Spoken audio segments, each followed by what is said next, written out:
Naranasan mo na ba ang maglaro sa ilalim ng matinding sikat ng araw?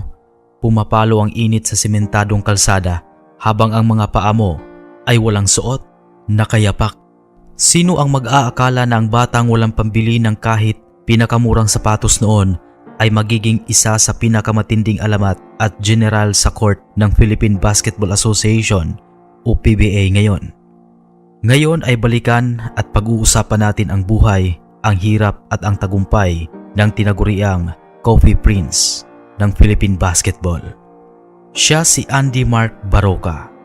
Alamin natin kung paano nagbago ang kanyang kapalaran dahil sa purong sipag, tibay ng sikmura at isang lumang pares ng sapatos. Panoorin mo ang videong ito. Ipinanganak si Andy Mark Baroka noong April 25, 1986 sa lungsod ng Zamboanga. Lumaki siya sa isang mahirap na komunidad sa Recodo. Siya ang pinakabata sa 5 magkakapatid. Sa lugar na kanilang ginalawan, ang karangyaan ay isang salitang hindi nila kilala. Ang kanyang mga magulang ay walang permanenteng trabaho noon. Kaya naman, maagang namulat si Mark sa bagsik ng totoong buhay. May mga araw na kailangang kumalam ang tiyan at may mga gabi na ang tanging baon sa pagtulog ay ang pag-asang sana bukas may makain sila. Ngunit sa kabila ng kahirapan, may isang bagay na nagbigay ng kulay sa mundo ni Mark, ang larong basketball. Sa mga tagpi-tagping ring na gawa sa tablang kahoy at alambre, doon unang naramdaman ni Mark ang saya. Pero may malaking problema. Ang basketball ay nangangailangan ng sapatos. At si Mark, wala siya noon. Kaya ang ending, nakayapak siyang nakikipaglaro sa mga mas matatangkad at mas malalaking manlalaro sa kanilang lugar. Hindi alintana ang paltos sa paa, basta't maipasok lang ang bola.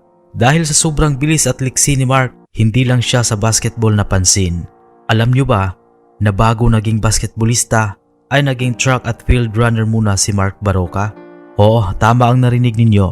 Noong taong 2003 hanggang 2004, sumali si Mark sa sikat na palarong pambansa bilang isang mananakbo para sa Region 9 o Zamboanga Region.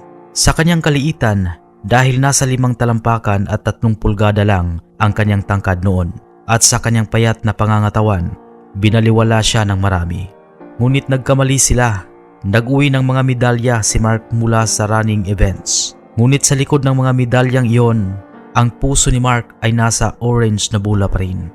Para makatulong sa kanyang pamilya, pumupusta si Mark sa mga ligang labas o pustahan sa basketball sa kanilang probinsya. Ang barya-baryang napapanalunan niya doon ang kanyang iniuuwi para may pambili ng bigas ang kanyang ina. Doon nahasa ang kanyang mentalidad. Isang laro na hindi lang para sa forma, kundi laro para sa kaligtasan ng pamilya. Dumating ang pinakamalaking break sa buhay ni Mark nang mapansin ang kanyang talento ng mga scouts mula sa Maynila. Inimbitahan siyang maglaro para sa Far Eastern University o FEU Tamaraos sa UAAP. Isipin mo, ang isang batang galing sa Recodo, Zamboanga, ngayon ay nasa malaking syudad na, sa FEU. Doon lang nakaranas si Mark na mabigyan ng maayos at libreng sapatos na panlaro. Ngunit hindi naging madali ang lahat. Bagong kapaligiran, kulturang iba sa kanyang nakasanayan, at matinding pressure mula sa mga taga Maynila. Ngunit pinatunayan ni Mark na ang dugong Zamboangueño ay hindi basta-bastang sumusuko. Naging pambato siya ng FAU bilang isang elite point guard. Nakilala siya sa kanyang depensa, bilis at utak sa loob ng court. Bagamat may mga huling taon sa kolehiyo na dumaan siya sa matitinding kontrobersya na sumubok sa kanyang karakter, hindi doon nagtapos ang kanyang kwento. Ginamit niya ang mga batikos bilang lakas para patunayan na siya ay karapat-dapat sa susunod na antas. Noong taong 2011, pumasok si Mark Baroka sa PBA draft.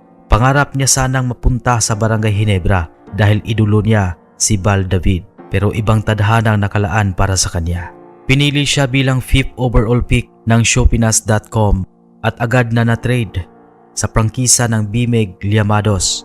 Dito na nagsimula ang pag-usbong ng isang alamat. At alam niyo ba, mga kaibigan, may isang nakakatuwa ngunit nakakaantig na kwento tungkol kay Mark nung pumasok siya sa PBA.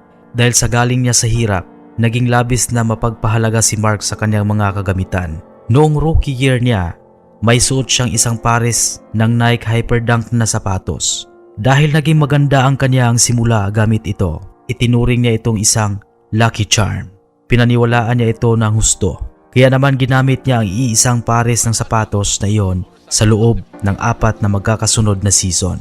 Biruin mo, umabot na sa puntong nabubutas na ang sapatos sa sobrang luma. Ngunit ayaw niya pa ring palitan dahil dinala siya nito sa makasaysayang Grand Slam Championship ng San Mig Coffee noong 2014. Mula sa walang sapatos noon, ang lumang sapatos na ito ang nag-angat sa kanya sa rurok ng tagumpay.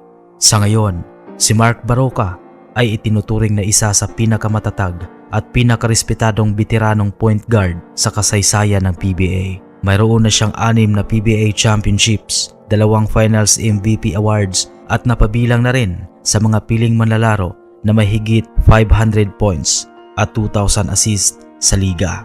Ngunit sa kabila ng lahat ng perang kinikita niya ngayon at sa dami ng sapatos na kaya niyang bilhin o ibinibigay sa kanya ng mga sponsors, hindi kailanman nakalimutan ni Mark kung saan siya nanggaling. Madalas siyang bumalik sa Zamboanga para magbigay ng tulong at magsilbing inspirasyon sa mga batang nangangarap din tulad niya. Kung nagustuhan mo ang videong ito, huwag mong kalimutang i-like at mag-subscribe na rin sa ating channel, Basketball TV. Maraming pong salamat sa panunood.